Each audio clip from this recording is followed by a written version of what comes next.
శ్రీ రామకృష్ణ బోధామృతంలోని కొన్ని సూక్తులు. మీరేదో సంఘ సంస్కరణ అంటున్నారే, మంచిది. ముందు భగవత్ సాక్షాత్కారం పొందాక మీరు మరలా సంఘ సంస్కరణ చేయవచ్చు. భగవంతుని పొందటానికై ఋషులు సంసారాన్ని త్యజించారని మీరు గుర్తుంచుకోండి. అదొక్కటే మనకి ముఖ్యం. ఆ తర్వాత కావాల్సి వస్తే మిగిలినవన్నీ మీకు సమకూరుతాయి.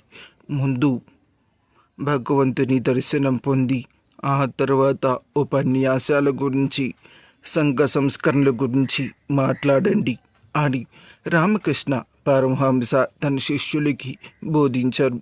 అంటే ముందు భగవంతుని గురించి తెలుసుకున్న తర్వాత ఆయన ఇచ్చిన జ్ఞానం మనం సంఘ సంస్కరణ కార్యక్రమాలు చేయడానికి ఉపయోగపడుతుంది.